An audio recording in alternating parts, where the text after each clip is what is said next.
그래서 일단은 남학생, 여학생 그 손잡는 걸로 가볍게 스텝 폴리머를 소개를 했고요. 그다음에 좀 구체적으로 한번 그 스텝 폴리메리제이션의 그 피처스, 특징에 대해서 한번 살펴봅시다. 그래서 이 스텝 폴리머는 반드시 그 모노머, 다이머, 트라이머, 테트라 뭐 이렇게 스텝 바이 스텝으로 가야 되기 때문에 고분자를 만드는 것 자체가 아주 천천히 만들어져요. 그래서 일단은 그 리액션 타임도 아주 길고요. 그 다음에 천천히 고분자가 만들어집니다. 그 다음에 이제 고분자 그 반응의 속도가 디퓨전 레이트, 즉 뭐냐면은 그 모노머들이 서로 확산해 갖고 이제 지 짝을 찾아 들어가야 되는데 그 확산 속도보다도 그 리액션 속도, 그 화학 반응의 속도가 아주 천천히 이루어져요. 리액션 레이트가. 그 이유는 조금 이따도 얘기하겠지만은 대부분의 이제 스텝 폴리메리제이션은 가역 반응입니다. 그래서 이제 정반응이 있고 역반응이 있는 그런 가역 반응이고 그러다 보니까 리액션 레이트가 아주 좀 작습니다. 그래서 아주 슬로우 올가닉 리액션이고요. 그 다음에 그 액티베이션 에너지도 좀 높은 편이어 갖고 보통은 그 체인 폴리메리제이션에 비해서는 반응 속도가 느립니다. 한편 그 스텝 폴리메리제이션에서는요, 일단은 그 스토이키오메트리가 아주 중요합니다. 여러분들 조금 전에는 제가 남학생을 30명, 그 다음에 여학생을 30명을 투입을 했는데 만일 여러분 내가 만일 남학생을 예를 들어서 30명을 투입했는데 여학생을 한 24명을 투입을 했다고 칩시다. 그럼 여러분들 요렇게 그저 스텝 폴리메리제이션 하는 거하고 요렇게 스텝 폴리메리제이션 하는 거 어느 게 더 길어질 것 같아요. 지금 뭐냐면 남학생의 수와 여학생의 수를 똑같이 해줘야지 가장 길게 자랍니다. 하나가 부족하다든지 또는 하나가 더 초과가 된다든지 그러면은 더 길이가 짧아질 수밖에 없어요. 그래서 이제 스텝 폴리머, 특히 A2와 B2로 진행하는 그런 스텝 폴리머 같은 경우에는 요 숫자가 동일해야지 가장 길게 자랄 수가 있습니다. 왜냐하면은 법칙이 A는 반드시 B를 잡아야 되고 B는 A를 잡아야 되기 때문에 그렇습니다. 그래서 지금은 요 스텝 폴리메리제이션은 요 스토이키오메트리가 아주 중요한 상황이다. 이걸 지금 말하는 거고요. 그 다음에 항상 그 폴리에스터건 나일론이고 항상 그 만들 때마다 분자량을 똑같이 조절을 해야 돼요. 그러니까 이제 요번에 만들 때도 24,000, 다음에 만들 때도 24,000 계속 똑같이 만들어야 돼요. 그러려고 그러면 반드시 요 스토이키오메트리를 고정을 시켜야지 똑같은 고분자를 만들 수가 있고 그 다음에 똑같은 물성을 구현할 수가 있습니다. 그거에 대한 내용이고요. 그 다음에 그 스텝 폴리메리제이션은 대표적인 이제 폴리에스터라든지 나일론 자체가 리버서블 리액션입니다. 지금 뭐냐면은 A 플러스 B가 이제 C가 되는데 정반응이 있고 역반응이 있습니다. 그러면서 이제 부산물로 이제 D라고 하는 물질이 빠져나오는데 즉 요거는 바로 이런 부산물을 계속 빼주면서 이제 그 반응의 평형을 오른쪽으로 옮겨주면서 계속 반응을 시켜야 돼요. 그래서 일단은 대부분의 스텝 폴리메리제이션은 이와 같이 리버서블 리액션이고 가역 반응이고요. 가역 반응이기 때문에 반응 속도가 느리게 되고 느리다 보니까 일단은 반응을 진행하려 그러면은 계속해서 이와 같이 바이 프로덕트 부산물을 계속해서 제거해 주면서 이제 반응을 진행을 해야 됩니다. 그래서 대부분은 이런 부산물의 제거를 편하게 해주기 위해서 보통은 반응 형태로 보면은 벌크 폴리메리제이션을 수행하게 되는 거죠. 그래서 지금 이제 이 얘가 바로 이제 다이애시드와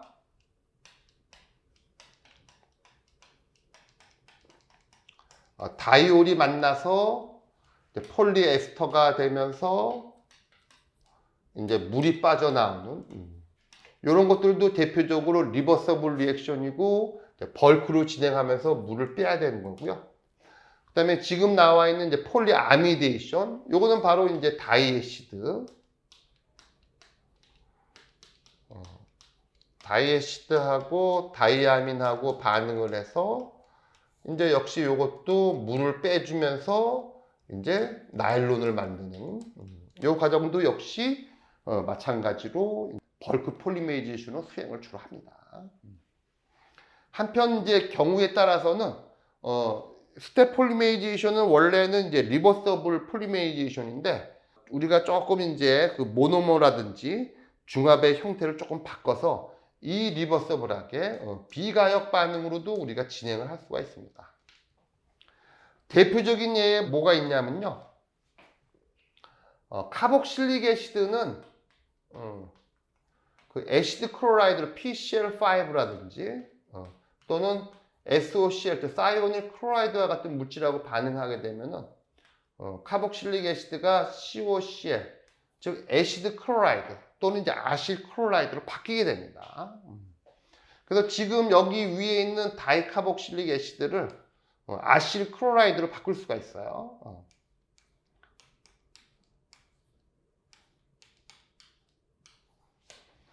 그래서 지금 다이카복실릭 애시드를 다이아실 클로라이드로 바꾸고 그 다음에 이제 다이올하고 반응을 하게 되면은 이럴 때는 이제 부산물로 HCl이 나와주면서 그 다음에 똑같이 역시 폴리에스터를 만들 수가 있어요.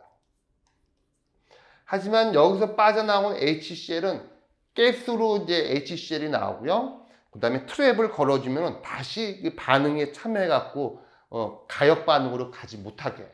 그러다 보니까 이렇게 할 경우에서는 우리가 이제 이 리버서블 리액션으로 이제 폴리에스터를 만들 수가 있고, 이럴 때는 또 이제 그 특징이 바로 벌크 폴리메리제이션을 하면 안 되고 솔루션, 용액을 사용한 용액 중합 조건에서는 이와 같이 폴리에스터도 비가역적으로 반응을 시킬 수 있는 이런 것들도 이제 특징이 있습니다. 그 밖에도 이제 다이아이소시아네트,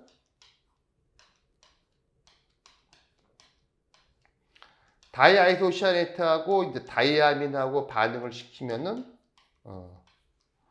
바로 어떤 물질이 되냐면은 이제 NHCO, NH 이렇게 연결되는 이제 유레아를 이제 만들 수가 있어요. 이런 것들도 이제 이 리버서블 리액션입니다. 그래서 이제 어떻게 보면 이제 그 스텝 폴리메리제이션 같은 경우는 대부분이 그 리버서블 리액션이지만 몇몇의 이제 또 얘들이 이 리버서블 리액션 패턴을 지금 따르고 있습니다.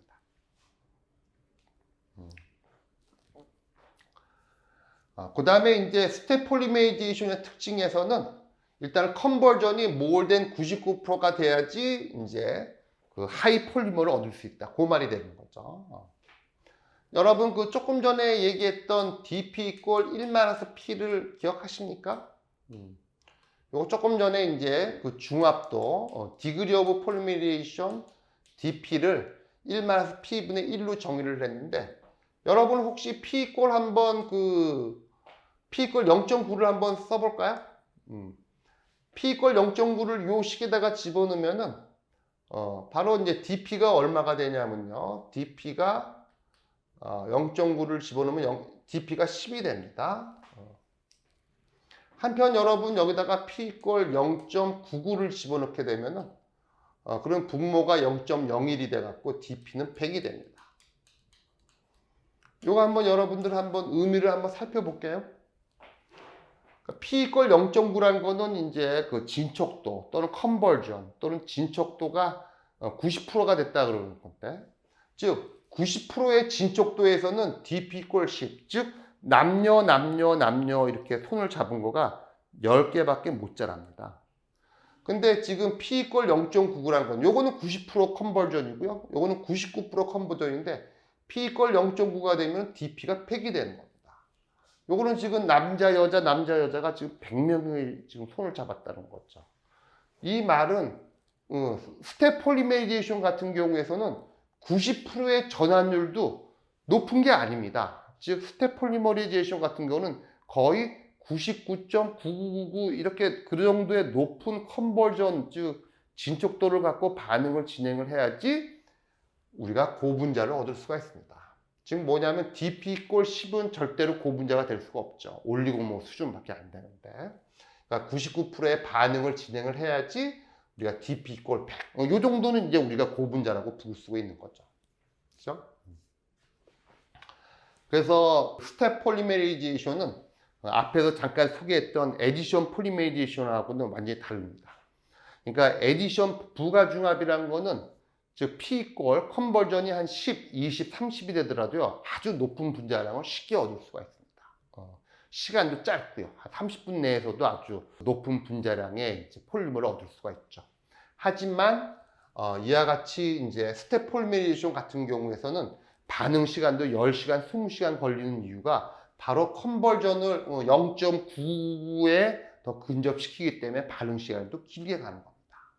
그래서 이 개념이 아주 중요하고요. 스텝 폴리메리제이션에서는.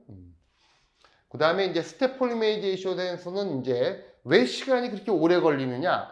뭐 에디션 폴리메리제이션 같은 경우는 30분 안에도 끝나는데 왜 스텝 폴리메리제이션은 10시간, 20시간 더 걸릴 수가 있는 그 이유가 바로 또 스텝 폴리메리제이션은 여러 가지 이유상 벌크 중합을 많이 합니다. 왜냐하면 부산물이 나오기 때문에 벌크 중합을 해서 진공을 건다든지 그런 테크닉에 의해서 부산물을 빼내야 되기 때문에 벌크 중합을 하게 되면은 또 이제 점도가 높아서 또 이제 그 리액션을 또 슬로우 다운 시키는 그런 역할도 있어서 좀 축합 중합은 부가 중합에 비해서는 조금 난이도가 높은 거죠. 그 다음에 이제 그 축합 중합의 특징은 at early stage of reaction 그 반응의 초기에 모노머들은 다 없어진다. 그 말 있죠. 그 말은 뭐냐면은 여러분들도 아까 남녀 손잡기도 보면은 P 이퀄 0.1, 0.2, 0.3, 0.4 즉 컨버전이 50% 정도만 되더라도 초기에 이미 남자하고 여자는 이미 프리한 남학생과 여학생은 더 이상 존재하지 않고 이미 반응에 이제 참여를 했다는 뜻이죠. 그래서 이 말이 바로 for DP equal 10 만일 분자량이 AB가 이제 한 중합도가 한 10 정도 자랄 시점에 있어서는 거의 그 모노머 A2와 B2 모노머는 1% 내외에 존재한다. 그걸 의미하는 겁니다. 그 다음에 이제 그 스텝 폴리메리제의 특징은 the reactivity of one functional group maintained throughout. 요 의미는 뭐냐면요, 여러분, 맨 처음에 그 A2하고 이제 B2의 그 모노머로 있다는 고분자를 만드는데 결과적으로 지금 보면은 일단 요걸 먼저 예시를 하게 되면 요 A2가 이제 B2와 반응을 해서 계속해서 고분자가 자라지 않습니까? 자라더라도 이렇게 끝에는 항상 A가 남기게 되는데 요 A가 항상 살아 있어야 된다는 소리입니다. 분자량이 작을 때의 A의 그 활성도하고 분자량이 점점 커지더라도 계속 커지더라도 이제 요 A의 활성도는 항상 그 리액티비티는 항상 유지가 돼야 된다는 소리예요. 요거가 유지가 안 되면은 절대로 고분자량의 스텝 폴리머를 얻을 수가 없어요. 그래서 항상 그 중합을 할 때, 특히 벌크 중합을 할 때도 항상 요 그 벌크 중합의 처음부터 끝까지 항상 호모지니어스, 균일하게 반응이 진행시킬 수가 있느냐 못하느냐 아주 큰 관건입니다. 균일하게 진행이 돼야지 이제 요 그 리액티비티의 활성도가 살아 있습니다. 그래서 항상 그 호모지니어스, 그 다음에 싱글 페이스 리액션을 항상 그 유지를 해야 돼요. 그래서 항상 그 폴리에스터 같은 경우는 이러한 그 반응 조건을 이제 유지하기 위해서 항상 고온에서 그러니까 폴리에스터 같은 경우는 이제 PET 같은 경우는 멜팅 포인트는 한 200, 30도 정도 되지만은 실제 반응기의 그 온도는 한 280, 290도 같이 이렇게 높은 온도로 유지를 시켜야지 이와 같이 호모지니어스한 싱글 페이스를 유지할 수 있기 때문에 요거가 이제 어떻게 보면 이제 중합할 때의 아주 키 중에 하나입니다. 그 다음에 이제 스텝 폴리메리제이션 같은 경우에서는 보통 여러분들 그죠 A2하고 이제 B2하고 이제 자라게 되면은 여러분들도 A2하고 B2하고 자라게 되면 계속해서 이렇게 선형으로 자랄 수가 있지만 남자 여자 손을 잡다 보면은 잘못하면은 이렇게 하나의 사이클이 될 수도 있습니다. 여러분들. 그래서 이제 스텝 폴리메리제이션 같은 A2와 B2의 이런 형태로 그 중합하는 시스템 같은 경우에서는 항상 그 체인이 그 성장하는 그런 정반응도 있지만 항상 부반응 중에 이 사이클릭 그러니까 어떻게 보면 우리들이 또 말하면 이제 그걸 백바이팅이라고 얘기하거든요. 그러니까 지가 지를 문다 그래갖고 이런 형태의 어떤 사이클라이제이션이라고 하는 부반응도 이제 수반될 수가 있습니다. 미미하지만요. 그거 얘기하고 싶고요. 그 다음에 이제 제가 이제 스텝 폴리메리제이션의 이제 메커니즘 유도를 하기 위한 기본적인 어썸션, 가정들을 하게 되는데요.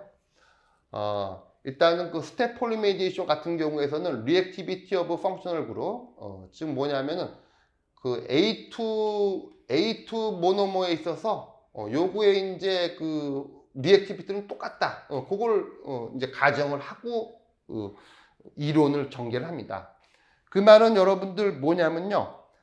일단은 남학생이건 여학생이건 손을 두 개를 갖고 있는데 오른손, 저도 어떻게 보면 오른손잡이다 보니까 그러니까 제가 오른손잡이다 보니까 내가 오히려 여학생을 오른손이 더 빨리 잡을 수 있다. 내가 이렇게 여학생 손을 잡는데 나는 1초면 잡는데 왼손은 조금 느리니까 2초 걸릴 수가 있다. 이렇게가 어떻게 보면 현실일 수 있다는 거죠. 사람으로 따지면은. 근데 지금 스텝 폴리메리제이션의 메커니즘을 이제 이해를 하려 그러면은 이해를 하고 이제 유도를 하려 그러면은 일단 A2 모노머 같은 경우에서는 요 오른손의 A의 관능기의 반응성이나 요 왼손의 A에 해당되는 관능기의 리액티비티나 다 똑같다고 가정을 하는 겁니다. 이게 바로 요 의미입니다. 그래서 지금 보면은 A2에 있어서의 요거의 반응성과 요거의 반응성은 똑같다. 그 다음에 B2도 마찬가지로 요 B의 리액티비티하고 요 B의 리액티비티는 똑같다. 요게 이제 어떻게 보면 중요한 가정이고, 그 다음에 실험적으로도 이렇게 A2와 B2의 모노머에 있어서의 요 각각 A의 반응성은 거의 같은 걸로 이제 증명이 많이 됐습니다. 요게 바로 이제 그 얘기고요. 또 이것도 지금 보면은 바이펑셔널 모노머의 두 개의 보스 펑셔널 그룹의 리액티비티는 똑같다. 역시 같은 얘기를 보여주고 있고요. 그 다음에 이제 요거 같은 경우는 뭐냐면요. 요거 같은 경우는 지금 reactivity of functional group of bifunctional reactant is the same irrespective of whether the other functional group has reacted. 요거는 지금 요 내용은 지금 뭐냐면요. 요 상황입니다.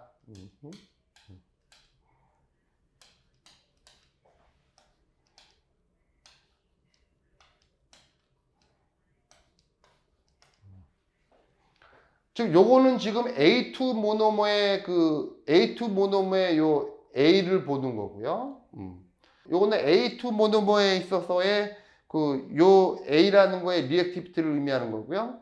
그다음에 요거 같은 경우는 이미 A2 모노머가 B라는 모노머에 이미 캡처가 되어 있습니다. 그 말은 뭐냐면은 내가 이제 내 오른손의 리액티비티하고 그다음에 내가 만일 여학생을 한 명을 잡았을 때 그 리액티비티는 똑같다. 예를 들어 그걸 지금 의미하는 겁니다. 실질적으로 보면은 이제 요 프리한 A2의 요 A라는 거의 리액티비티하고 이미 이제 한 손이 이제 B에 잡혀 있는 요 상태의 리액티비티는 조금 차이가 날 수가 있습니다. 하지만 우리가 이제 키네틱스를 유도할 때는 일단은 요 상태나 요 상태의 리액티비티는 반응성은 동일하다. 요런 가정하에서 저희가 이제 식을 유도를 할 겁니다. 그 다음에 요거 같은 경우도 일단은 reactivity of a functional group is independent of the size of the molecule to which it is attached. 요 말은 뭐냐면요. 내가 한 손은 A는 살아있고요. 나머지 요 손은 일단은 B, 그 다음에 계속된 이제 A, 이런 거에 이제 잡혀져 있는 상황인데, 즉, 어느 정도 자란, 요렇게, 어느 정도, 요 정도 사이즈의 A의 반응성하고, 그 다음에 더 긴 예를 들어서 이제 사이즈의 폴리머에 캡처된 요 A의 반응성은 여기의 사이즈와 요 사이즈가 다르더라도 크게 요 A와 요 A의 반응성은 크게 차이가 없다. 거의 동일하다. 그런 가정을 이제 또 여기다가 또 이제 집어넣습니다. 그래서 실제적으로도 이런 가정들이 실험적으로 이제 증명을 해서 테이블 2-1이라든지 테이블 2-2에는 이런 가정들이 어느 정도 타당하다. 그런 결론을 이제 우리가 얻어서 식을 유도하는 데 사용하고 있습니다.